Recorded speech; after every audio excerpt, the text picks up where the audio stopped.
Look what's coming to eat you.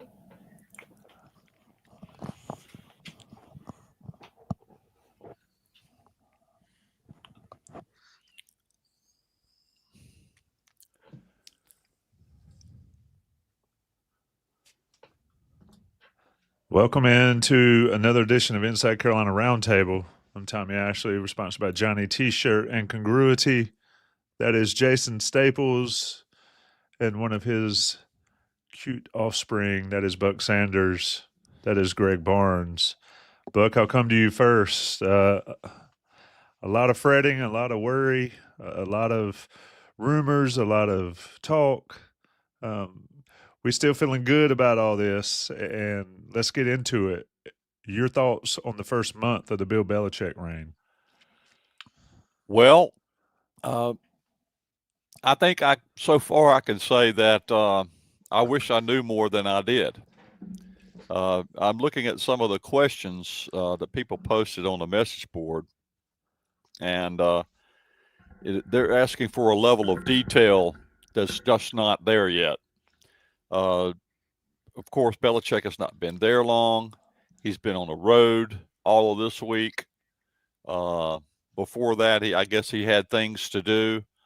I have not been invited into the inner circle. He's not sharing his thoughts with me just yet. Moses Cabrera, what he's doing in S&C and how that transition is going, I have no knowledge of. I haven't been over there. They haven't opened up the S&C room for me yet.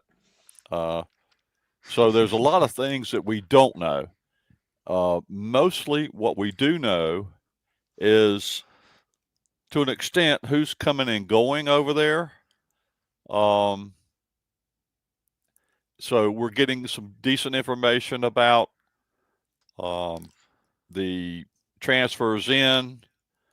So that sort of thing we're getting information about. We see little girls in shark outfit costumes. So we have knowledge like that. We can watch Greg eat while we're in the live stream. For once, it's not me. Yeah, well, that's true. That's true. If you didn't have to hold your little girl, you'd be eating too. Air fryers are the greatest things ever. I was able to get home at 6:30, air fry a fine dinner, and eat. Greg, get you in here. A lot of questions. We're going to get to them all that are in the thing. But one thing I think we can say off the top, and I could be totally wrong, is Bill Belichick does not seem to care what we think and what other people think of him. And I think that's a good thing, a good way to be. Greg, your opening thoughts. Yeah, and my food of choice is a Hall's cough drop.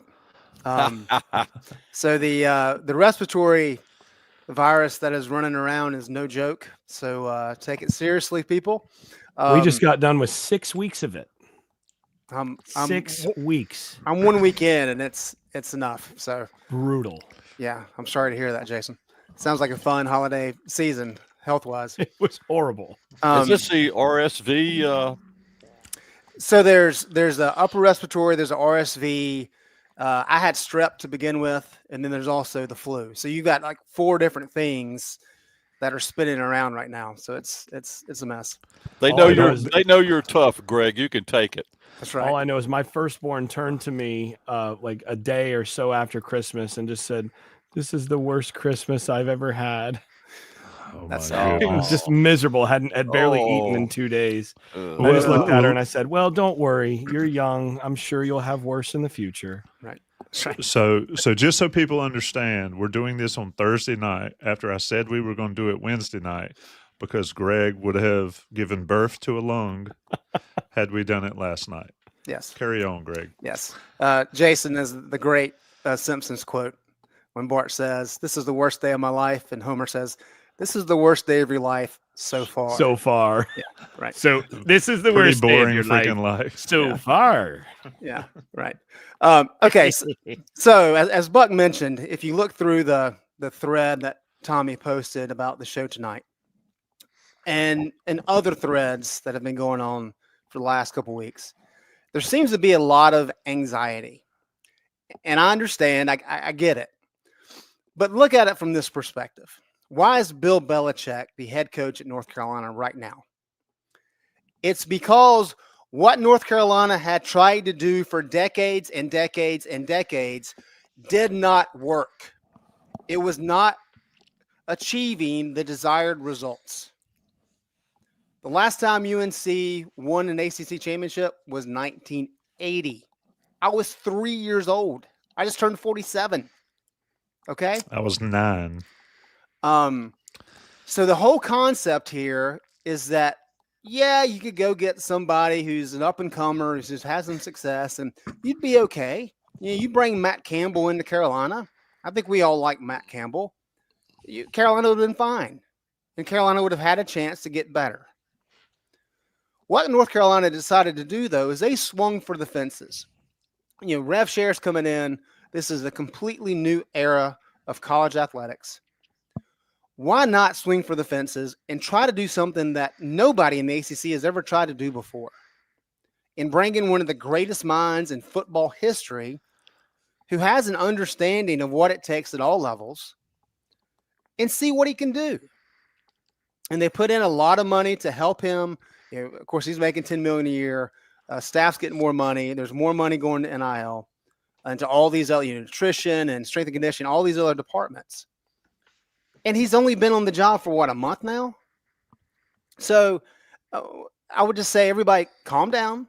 It could be a booming success or it could be a disaster, right? We don't know. We have no clue at this point in time. However, you have to roll the dice.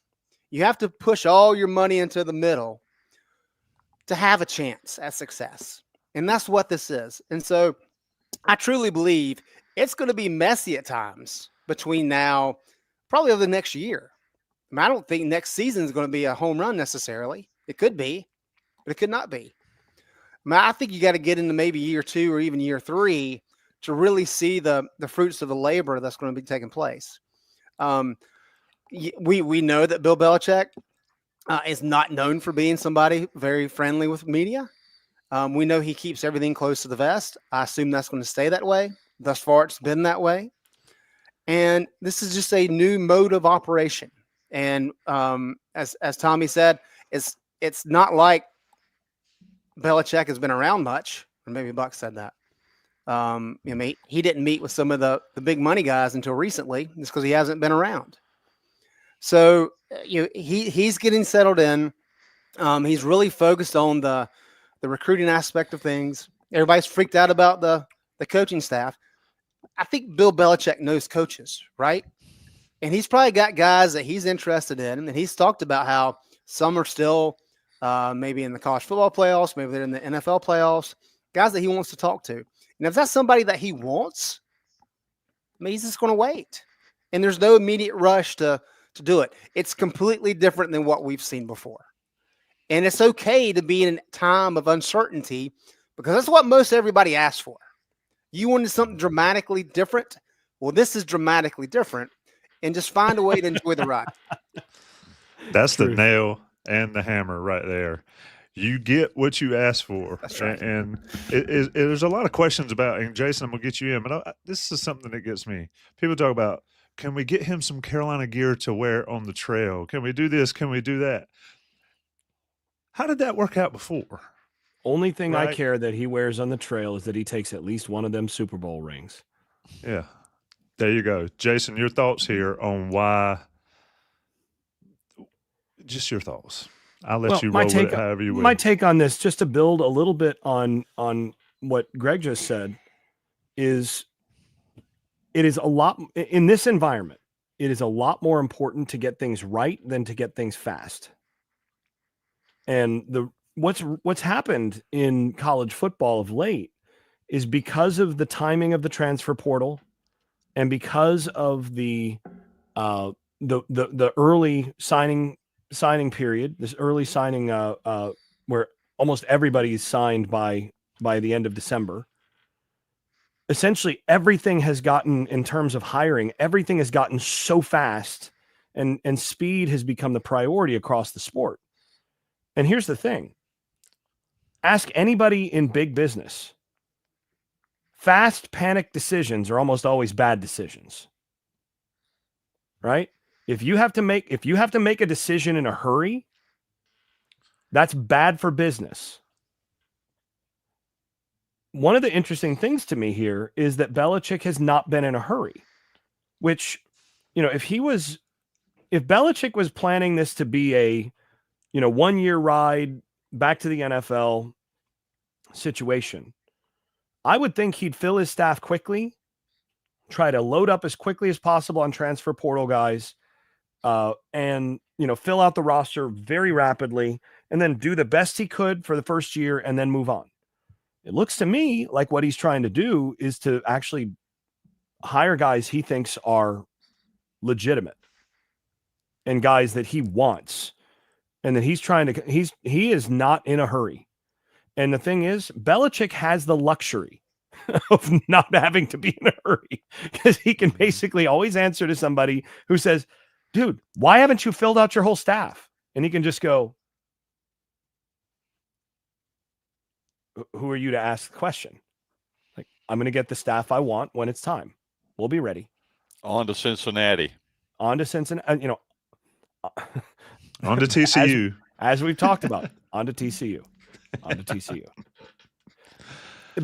And that actually is a big luxury in this game at this point, to where if you are a program and you are a coach who does not feel like you have to panic, does not feel like you have to make decisions in a hurry, that gives you an advantage over your peers. Now, the problem that we're going to see, like you said, Buck, I'm not so sure that this first year is going to be, a smooth ride. My guess is it's not going to be the smoothest of sailing, and that it's going to take some time to get some things built out, which, when you hire Bill Belichick and you see all this stuff happening, it's really easy for people to expect suddenly you're in the college football playoff year one. Well, Carolina doesn't have the roster for that at this point. And based on what we've seen, it's unlikely that they'll have the roster for that this next year. But the question is Belichick and his group, are they going to be able to build out to where in year two, maybe they get there?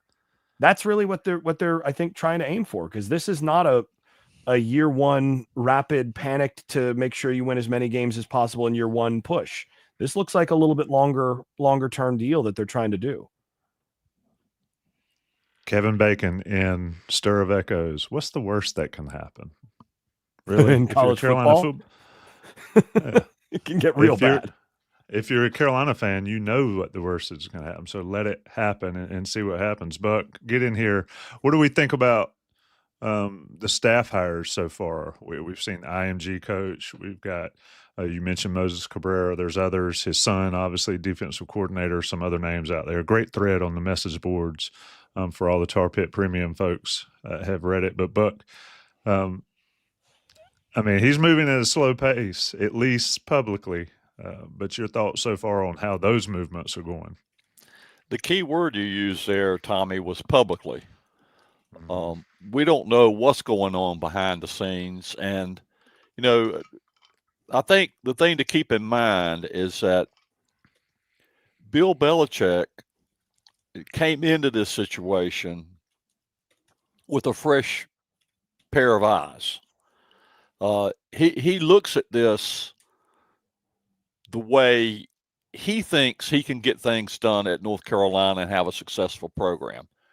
The normal playbook that a new coach comes in with is, he has his introductory press conference. He might even be able to introduce a staff member or two at his own press conference. And then the next day when he gets somebody on board, gets approved to bring somebody into the lineup as a assistant coach, we'll get a press release from North Carolina. Press release: Bill Belichick has hired Joe Blow as his whatnot, and then the next day we'll get another press release, and that's how it goes. Well, Belichick came in and he took the rule book and he threw it in the trash. He doesn't have a rule book that he has to live by. He's going to do things his way through how he sees it best for North Carolina. I don't know enough, I don't think, to be critical or praising his hires so far. They look reasonable to me. He got somebody from IMG Academy.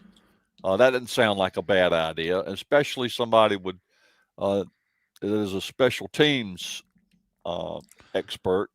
We could use a little of that around North Carolina. And there's other pieces of the puzzle that you think is going to be okay. We finally got the word that a couple of weeks ago that Freddie Kitchens was going to be the offensive coordinator. Although you've not heard Bill Belichick say that publicly, you haven't heard him say much of anything except, on the McAfee show, McAfee will say, well, your son Steve is going to join you, and Bill doesn't push back against that, but he's never made an announcement to that effect. So that whole rollout of the program this is a Bill Belichick rollout. This is not Bill Belichick using somebody else's playbook to decide how he rolls things out, and which includes his staff hires. So, it's hard to find out or really to form an opinion of his staff until you see the whole picture. You've got to see the whole picture come together. And then you can decide, yes, he's got a strength here. He's got, brought somebody in to deal with this issue. He's got somebody in to deal with this issue. So that's just going to be different. And I think people don't understand how different this is going to be. He's not, if you think he's doing something that's outside the norm for your average UNC college football hire, you're right, he is. And he's going to do it the Bill Belichick way. So that's the kind of thing we've got to wrap our heads around, I believe, at this point. Yeah, Greg, your thoughts on the move so far and the staff that's been put together, at least what Inside Carolina and others have deduced by it. Yeah, and I echo what Buck said with not really knowing exactly what Belichick's plan is. Although I will say this, kind of the initial thought from what we had heard when we were able to break this story back a month ago was that Belichick really he liked the concept of having really two staffs, right? You've got a coaching staff, and then you've got a player personnel side. Very much like the NFL. The position coaches at the NFL level, they're not, for the most part, saying, hey, we need to get this player from this other team. They're focused on the guys that they've got coaching them up. And that's where I think a lot of Carolina fans probably need to adjust their thinking, because for years and years and years, it's still the case. But the position coaches were the guys who did all the recruiting. I think that changes dramatically. I was curious to see exactly to what extent, though. And I've actually been impressed with what Belichick has done, namely in Chris Jones and Billy Miller. Miller, of course, because of his IMG roots. And Belichick has talked either on the Manning show or on McAfee's show, kind of his praise of IMG, several weeks ago, and kind of what they've been able to do and kind of setting up this program to get kids to the college level. So I think Miller brings in a lot of knowledge from that standpoint. And then, of course, Jones has a lot of GM experience. So that gives you a little bit different aspect of things of, hey, this is a guy who's, it's been a different league, but he's played, he's handled the GM role.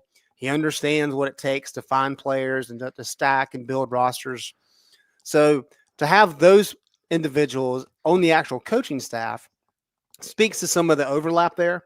And of course, the coaches are still going to be the ones that have to go out and finish the recruiting. But I think a lot of the primary evaluation work will be done by Michael Lombardi's squad.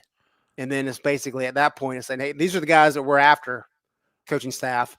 Y'all go out and close the deal for us. So how those things come together is really what I'm going to be fascinated to see here in the coming months.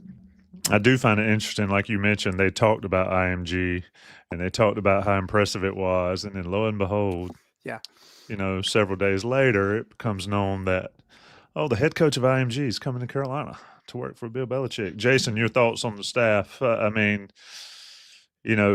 another thing folks wanted. Folks wanted Mike out and coaches fired and all. Well, they pretty much did it and pretty much swept everybody out of the Keenan Football Center except for a handful or so. It's tough to see that happen, but you had to expect it to happen, and it's what most people wanted to happen, 2 months ago. But Jason, your thoughts here? Muted. We're going to start having a jar that I think that's a good idea. That's a good idea.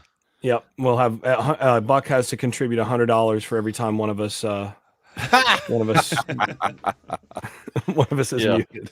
It will be in the mail to you right after it happens. You roll that out like a roll of toilet paper, but with $100 exactly. bills. Blow his nose on it and then hand it to us, or have Greg blow his nose on it and then give it to us. Anyway, anyhow, I'm just we've talked about for some years that North Carolina has a certain culture about the program that goes beyond whoever the head coach is, right? We've talked about this, that there's certain things where it's like you can go back however long and it's, some of the same things just emerge in Carolina football. Same reputation as not an especially physical program. Certain reputations just are there.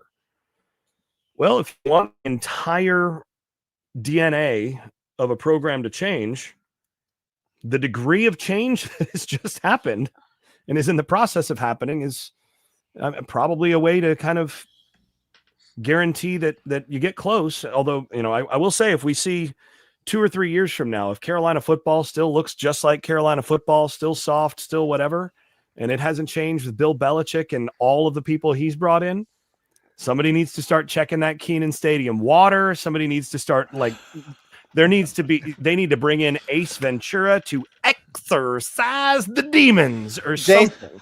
Jason, let me ask you this. North Carolina did not tackle in spring practice last year. Do you think Bill Belichick will tackle in spring ball? What's the earliest day that you can tackle now? I think it's day 4. Right. Yeah. Right. Day 4 of spring is the earliest you can tackle. I wouldn't be surprised if that entire practice was to the ground tackling. Yep. Agreed. As I understand it, actually, one of the early conversations that Belichick had with Kitchens about things is, wanting to know, what have you guys been doing? Information about different things and, different stuff about hitting and physicality or whatever. And Kitchens lets him know that, well, this is what we've been doing in terms of hitting. And Belichick's like, nope. So I understand that's all. There's some talk about that actually already having been a point of discussion. Yeah, there is zero shot that we're going to see no to the ground tackling in spring practice. And even on the days where there's no to the ground tackling, what you're going to see is NFL style off-season physicality, which is thud where guys are really hitting. So it's not designed wrap to the ground tackling, but the design is you're going to form tackle right up to where a guy would go to the ground. And if a guy happens to get knocked down, well, that's what it is. I think you're going to see a lot of that and a lot of no cut blocking, really hard physicality on inside drill and that sort of thing. Because, look at the guys that Belichick has gone after in the transfer portal. Okay. Look at the list of linemen on both sides of the ball and the half size. of them are linemen. Right. Mm-hmm. You got a 265-pound defensive lineman from UConn, who, by the way, gave you a ton of trouble in the bowl game, right? You have a 305-pound center who may or may not end up playing center because you already got a good one who's over 300 pounds on your roster. You got a 340-pound, 6'6", 340 tackle, right, from Alabama. You got a 6'6", 315 tackle. You got a 6'6", 340 tackle / guard. You're signaling something with this, with what you're getting here. And then, okay, let's look at the other defensive lineman. Another 6'2", 305 pounds, 6'5", a defensive end, another defensive end, 6'5", 260.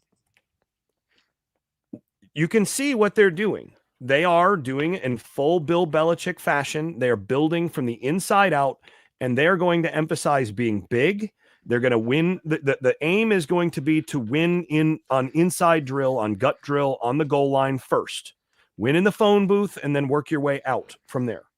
And that's what they're signing. Now, whether these guys work out or not, whether these guys are what they hope they will be, that's up to their evaluations. Generally speaking, this group has evaluated pretty well, but we'll see. But that's what they're going to do, and they're going to push those guys to get after it on the inside, and you're going to see a bunch of inside drill. You'll see them spread the field, but they're going to win. They want to be solid on the inside, and that's just what he believes in. You have to be good from the center out, from the ball out on both sides of the ball, and they've not been that. So this is going to be interesting to see. The other thing, by the way, that came up was when the defensive back from ECU, Gavin Gibson, was interviewed. What he said about what Belichick said about the defense was precisely what we talked about on this show, about how they were going to attack things. He said, yeah, well, they told me I could play 7 of the positions on defense. He's a corner. He's a guy who's played corner and safety. And they're like, well, we could line you up in 7 different spots because depending on who we're playing and situation and all that, we might have 7, 8 defensive backs on the field. We might have 7 defensive backs in the field. We might have 6 defensive linemen on the field. We're going to be completely multiple. We're going to go odd. We're going to go even. We're going to line guys up all over just to get the matchups we want. That's what they're going to do. And they're going to do it with big personnel. And, I've said this on this show before. One coach that I covered some years ago, Jimbo Fisher, used to say, a big guy does more, oftentimes a big guy does more good by accident than a little guy does on purpose. Because, there's a reason that big guys knock out little guys.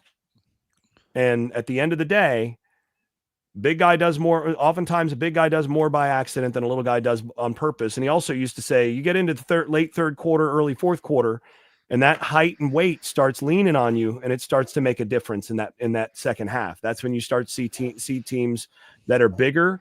It's the crock pot effect that Alabama's had on teams Alabama had that effect on teams for so long under Nick Saban, because Alabama was huge, and they would just crock pot teams. It'd be 10-3 at the half, and then 17-3, maybe 20-3 at the third quarter mark, or late in the third quarter, and then it would finish and be 45-3. Why? Because teams just wore down against that size and against the quality, and they're going to try to bring that kind of size on up front, and then they're going to work from that. So, as far as the staff itself, I'm very much wait and see. Belichick's going to do what Belichick wants. I mean, the bottom line is he has a vision for what they're going to be on defense, and his son is coaching on defense. So we know what that's going to look like, regardless of the other guys that are coaching, right? We know what that's going to look like schematically. We know what's going to be demanded of those guys in terms of how they're going to coach it. Offensively, we have some sense of what Belichick has done over and over and over again with his teams. How many offensive coordinators did Belichick go through in New England? A bunch. And you know what?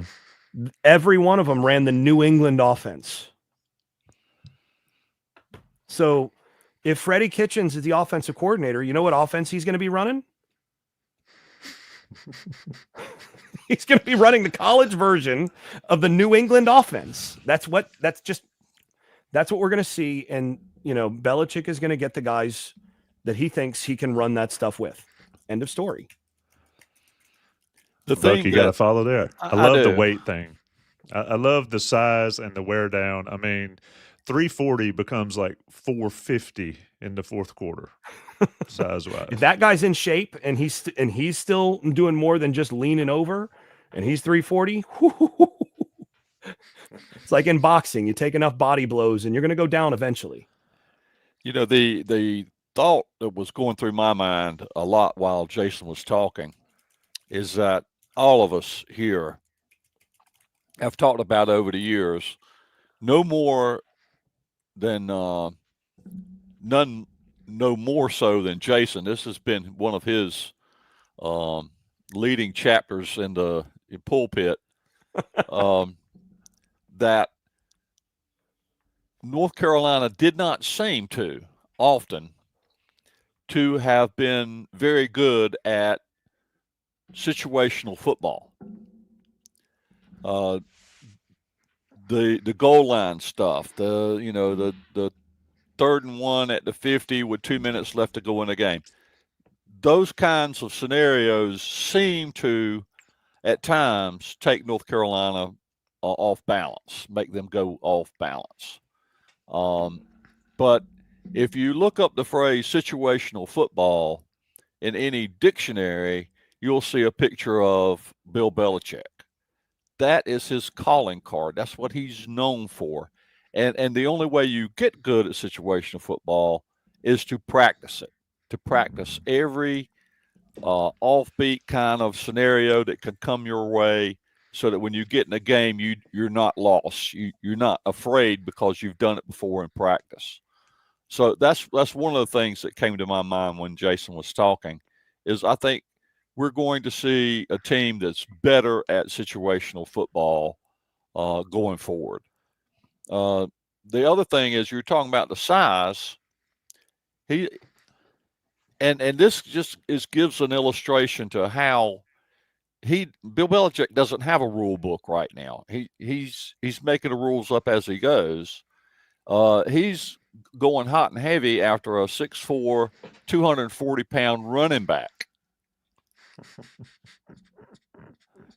When was the last time you heard of a North Carolina coach out recruiting a 6'4", 240-pound running back from Northern Iowa? How big was Natron Means when he was? He wasn't 6'4". He might have been 240. He might have been 240. Yeah, but bring back the fatbacks. Is that what you're saying, Buck? no, Ethan I'm Horton, just saying. somebody And he's not recruiting that guy to be his lead back. He's recruiting that guy to be a situational football player that comes in and gives the offense something that they wouldn't otherwise have if they didn't have him on the squad. And so that kind of size, recruiting that kind of size, even at a position like tailback, that's just and the guy's name Nick Medlin is asking I think his name is Ty. Where is it? I can't find it. The chat's Edwards, going kind of Ty fast. Edwards, and that is the guy's name. A fifth of bourbon a day, and I still got a mind like a steel trap. So, Damn, you can do that a day? No, you don't. No, I'd be in the weeds. Greg, save us from Buck. No, I think Buck's right on. And look, this is the interesting thing. We always talk about sports, and especially football, peaking and troughing, and time is a flat circle kind of thing. I vividly remember, when Butch Davis was here, because Butch has had so much success at the pro level, and then of course at Miami. And John Shoup was his offensive coordinator. In the first couple of years, people were like, "Oh my God, this is so boring! Like, this is like killing me." While the defense was getting really good by 2009. And anytime we'd ask Butch about it, like, "Is this the kind of offense you want to run? Is there any desire to get creative and do some of this spread stuff?" And Butch always said, Yeah, they kind of said the same stuff at Miami. We just kept building the talent and building the talent, and eventually that same offense, when you've got Ken Dorsey throwing to Andre Johnson, that's a pretty easy, 50-yard pass play for a touchdown, and you do that a couple times a game, and you're winning 48-7. Especially when you've got the tight ends that they had on the inside. You had Exactly. Andre Johnson at the Z, Greg Olson Right. and and stuff. you Right. could not double him because you had, who was it? It wasn't Greg Olson. It was they had Kellen just shortly after. But, Right. Winslow was right after that. Yeah, but you had the other one who I blocked out of my memory because of a late touchdown in 2001 or 2000. In terms of sheer talent, the 2001 roster was probably the most talented in college football history. It's up there. I put that roster against anybody. Right. The number of players they had on there that just It's up went there. on to the Although NFL and just tore it up. it's Yeah. up there. Although I Great. will say it gets more credit for as a team than it deserves because a lot of that talent was freshmen on that team. Shockey, Shockey. that's who it There you was. go. Yeah. Yeah. So you had Jeremy Shockey on the inside of Andre Johnson. And who are you going to double there on Right. that side of the field? You're not. So the point was that Butch Davis had a plan in place. And he thought that as long as he had time and he implemented the approach that he wanted, that he would build up the talent base enough to where his scheme would work just fine at the college level. And they were getting pretty close there, before everything kind of fell apart at the end. What did Roy Williams say? Roy Williams was going to run his offense exactly the way he ran it. He didn't care if times were changing. He didn't care if other people wanted to go, with a stretch 4. He knew how to coach his way, and he was crazy successful with it, and he was stubborn. And he won a lot of games, won 3 titles, a lot of ACC championships. Somewhere along the way, though, we started getting into this, especially in football, where you're adjusting to take what the defense gives you. That's the whole spread concept of, well, if they're going to stack the box, then we're just going to pass it. We're not going, even though we may have Amari and Hampton in the backfield, we're just going to pass the ball, or vice versa. And of course, the very best teams do whatever they wanted to. But there's very much just like, hey, we're gonna shift around to whatever you're doing. And I agree with Jason. Belichick has done what he's done for a very long time. And I think we're going to see that play out at Kenan Stadium, where you pretty much know what the defense is going to look like. You pretty much know what the offense is going to look like. But what has Bill talked about already? They're going to coach technique. They're going to be in great physical shape. They're going to be good from the in out. And they're going to really focus on the lines. And if you do those things and you're technically sound and you're big, like you guys have talked about, you can win a lot of college football games if you're good in special situations, as Buck has highlighted and Tommy and Jason have highlighted. All those things sound fantastic to me. I mean, nothing would please me more than to see Sonny Dykes stroll in, next year and Belichick win 3-0. I mean, that would be fantastic. I don't think we're going to see that quite yet, but the whole concept of knowing what you're good at and working to achieve from that standpoint, I don't think we can say that under Mac. I mean, what was Carolina really good at under Mac? Like, what was their thing? First time Mac 1.0 was defense. By the end, hey, this is a great defensive team. Can they find enough offensively to get by FSU? This time, I can tell you what it was. It was having an elite quarterback. Right. Mhm. That's not a strategy, right? I mean, Sure helps, though. It does, for sure. But it's having – Have that quarterback throw the ball deep about 20 times a game. That was the strategy. yeah. But So but what did it? different than But what what we've did it seen. get them? What did Well, it get them? that's a good point. But as far as what he's going to do offensively, and he's coming from the NFL, and somehow or another, we flash back to Butch Davis, who came from Cleveland at the time. It was a couple of years before or whatever, and John Shoup, who was the Chicago Bears offensive coordinator, and he wasn't any good there either. we get the impression that since it's Belichick and it's NFL and it's all those things, that it's going to be boring and dull offense that's run heavy and 3 yards kind of a cloud of dust, Bill Dooley football. Bear in mind that when he had Tom Brady, he let Tom Brady be Tom Brady. 50 touchdowns in one season. And 5 times, 5 different seasons, Brady led the entire NFL in touchdown passes. Not just that 50 season, but 5 times he had threw more touchdown passes than anybody else in the NFL. And in what 4 of those 5, he didn't have a number one like a Randy Moss or whatever. He very seldom had a good receiver core.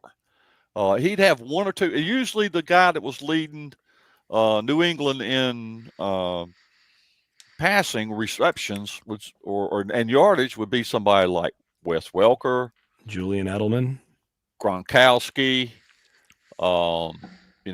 Somebody that you're not thinking about that is a Randy Moss type.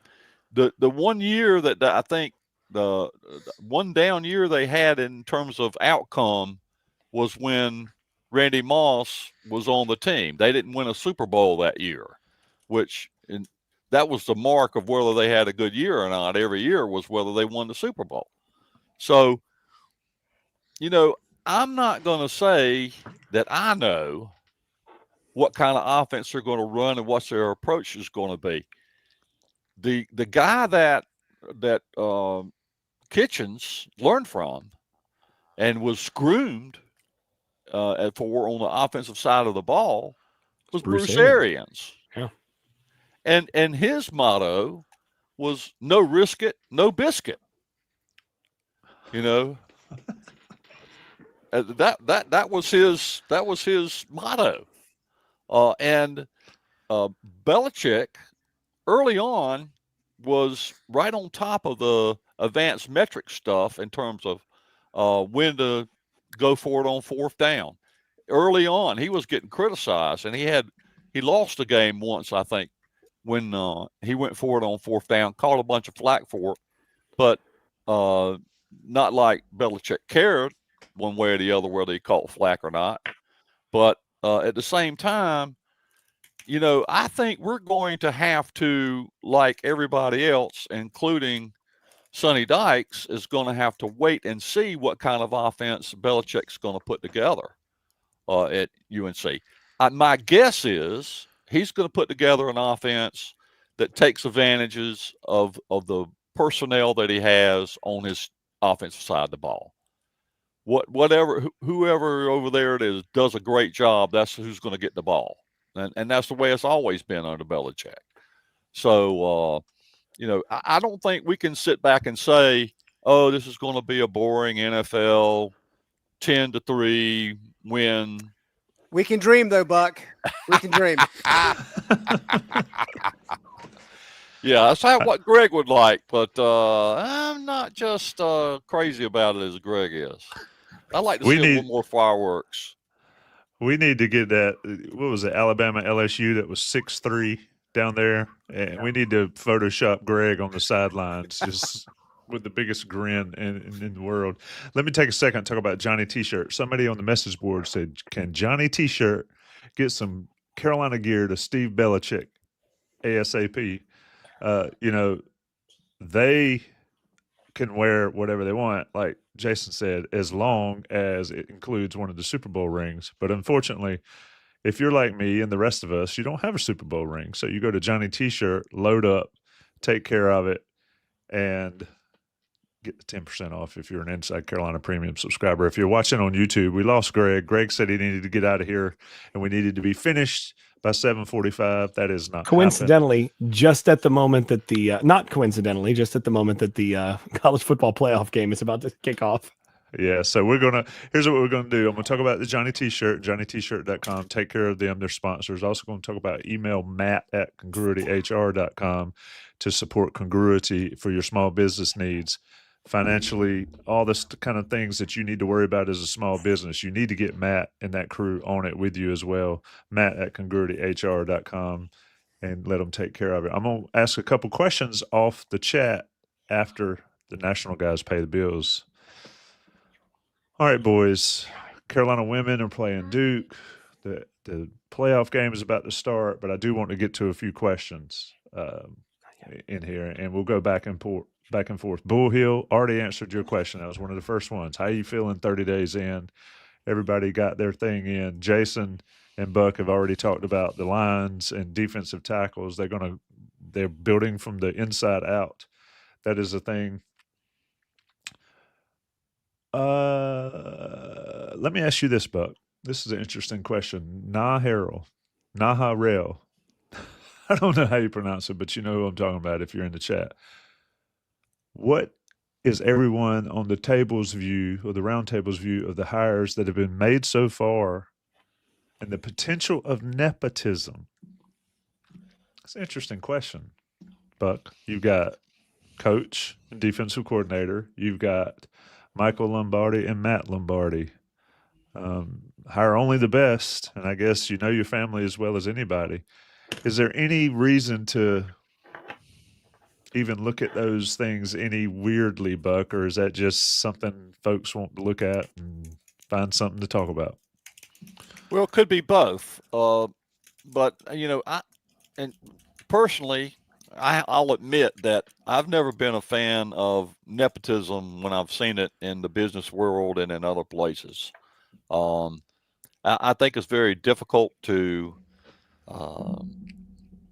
evaluate somebody that's that close to you in your life, and but it may come easy for other people. I'm not really sure, but I would feel worse about the defensive coordinator hire if Steve hadn't gotten away from Bill for that year and just ran his own program and had to make all those calls himself, and was fairly successful at it. He improved over the UW defense from the year before under the guy who's now the Alabama coach. So I feel fairly confident that Steve can get the job done. And in fairness, as long as the guy being hired, even if there's a relationship there, if he's getting the job done, then you won't hear me have much to say about it. But so that hire I feel a little bit better about, because he ran his own show there in UW.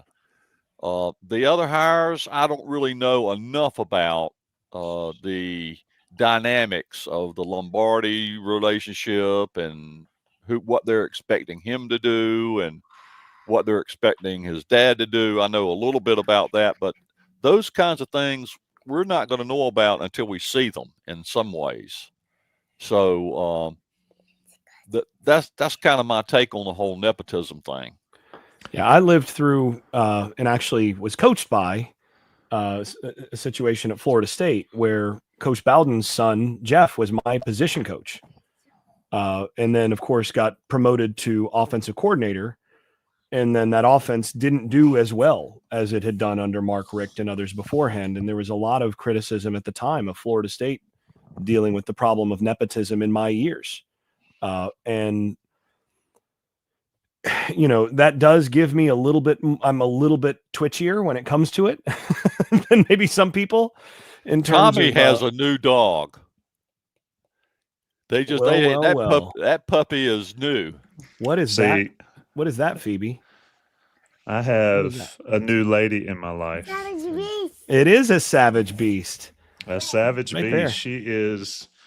Look, Sorry, Jason, I didn't mean to interrupt you. No, didn't that's mean to fine. Acknowledge that appearance. everybody wanted to see the puppy, so Everybody I would wants to see the introduce savage puppy. beast. So This is a rest stop puppy. You talking about? Somebody told me I had to get a rescue because that's all I've ever done is get rescues. She was left at a rest stop in Wallace off of 40, and nobody wanted her, and nobody claimed her, and she ends up living the life of a. She got a lottery queen. ticket, didn't she? She Yeah, she sure hit did. the lottery. We Yeah. can't hit the financial lottery, but we hit the puppy lottery. So Anyway, Jason, sorry. So I'm fairly twitchy about the nepotism thing, and I have had my sort of that the hair on the back of my neck has stood up a couple times on seeing a couple of these hires. But what you said about Steve getting away and calling his own defense, and I mean Washington's yards per play and so on improved with him. So and we saw that he can run it without Bill, and that he's I'll just say this. My take on nepotism in general is if you're hiring someone to do a job that other companies, other competitors wouldn't hire that guy to do, that's where nepotism really gets you. We know Steve Belichick, if he did not have the defensive coordinator job at North Carolina, he'd be the defensive coordinator at another FBS Power 5 school and probably be doing pretty well. So that's a good hire. And then once you have that in place, the other one is a little bit less concerning because now you're just dealing with the Lombardi situation. You're just dealing with somebody who's probably as familiar with scouting and some of the sorts of things that Michael Lombardi does as anybody. He's grown up watching his dad and having conversations with his dad about this stuff. That's probably not going to hurt. So I'm not too concerned about it. Like you said, Buck, the real concern with something like that is when performance isn't as it should be, how does that actually work? Who's evaluating what, and how does that actually work? What's the chain of command on some of this? That's really where the kind of working with family stuff starts to get difficult. And frankly, I just don't think that I have all that many concerns about Bill Belichick's ability to be ruthless when it comes to that sort of thing. I mean, I don't think that's his problem, right? He doesn't it's give sort of off like that vibe, does he? right? Yeah, it's sort of like in Casino Royale, where the new M looks at the new Bond at Daniel Craig and says, I would tell you not to get personally involved, but I don't think that's your problem, is it, 007?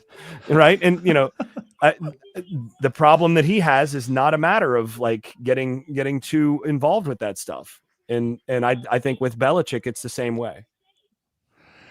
It's an interesting take. For me, it's all wait and see. I've told people, when everybody that asks me, what do I think about the coaching staff? What do I think about this? What do I think about that? I said it matters on August 30th or whenever TCU rolls around ultimately. Got a ways. Let me ask you this, Jason. Let's go a little quicker here on these answers so we can get out of here. And I think this is a relevant question. Tar Heel Dog 34 asks, how will staffers with NFL backgrounds adjust their player evaluation metrics when scouting high school prospects and younger college players in the portal? How do you think that goes? I don't think it's that different. I just don't. I mean, traits are traits. And when you're scouting high school players, in a lot of ways, it's easier than scouting for the pros because, a friend of mine who's been one of the guys that, has run a scouting service that all sorts of FBS and FCS programs have subscribed to in the state of Florida and the Southeast for years. And his take on this is like, look, if you see a legit Power 5 guy out on the field, 5-star, 4-star, just even a Power 5 out on the field, my grandmother can recognize that guy.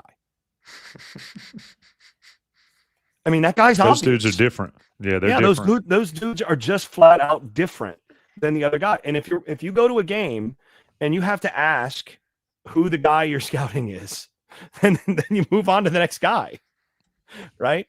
So high school scouting in that respect is kind of easy. Then it's just a matter of sorting to the kind of player, the kind of traits, the kinds of bodies that you're actually going after. And the biggest thing, and this is the hardest thing, and this is one of the hard things, I was talking to a friend of mine who played in the NFL for 10 years or so not long ago. And we were talking about one of the things that NFL teams have to figure out early on when they're doing scouting. And one of the hardest things for NFL teams to figure out is how is this guy going to respond when you start cutting him big checks? how much of his drive, how much of what made him that guy in college just sort of evaporates once he starts to get that kind of money. That's one of the things NFL guys have to figure out. Now college teams are having to figure that out with NIL. So the NFL guys are actually used to trying to make that evaluation, first of all.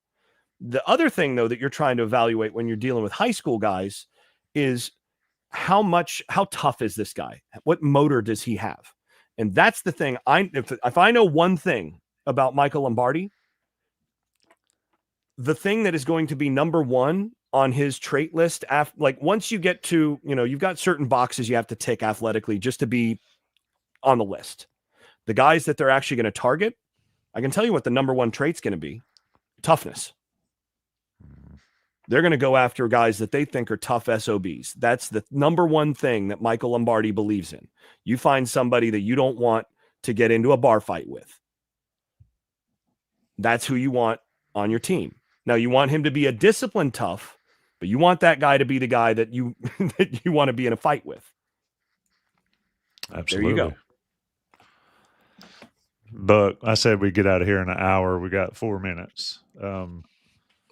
Development for this staff when it's full and complete versus development in the previous staff. If anything we talked about over and over and over again that was a ding on Mac Brown was not identifying star talent. It was developing and evaluating and having talent that actually produced on the field. And having an elite quarterback. And having an elite quarterback. You still get eight or nine around there out of an elite quarterback. But your thoughts there, people are asking about the culture change, and we'll see. But it's hard not to imagine, given what we do and don't know, that things have changed significantly. To Greg's point earlier in the show, I'll let you wrap us just kind of talking about that. As far as development goes, I'm going to want to wait to see the whole picture before I start talking about those pieces of it. I think one of the things that Belichick is going to need, and this is probably going to come as news to him, I'm just sharing this wisdom with him. He needs somebody that can develop a quarterback. He needs a good quarterback coach. So that's one of the things I'm going to be looking for and examining that guy. And it won't surprise me if he has a quarterback coach. In other words, Kitchens not be the quarterback coach, or at least have somebody on staff like a Clyde Christensen type that can work exclusively with the quarterback on those things that he needs to know. They should frankly keep Clyde around if they can. Yeah, I think he's taken another job. Last I heard, he had moved to another position somewhere. I might have that wrong, but that's what I think I heard. But somebody in that role that he's got his arm around the quarterback's neck all the time, pointing out, this is what you need to be doing here. This is what you need to be doing here.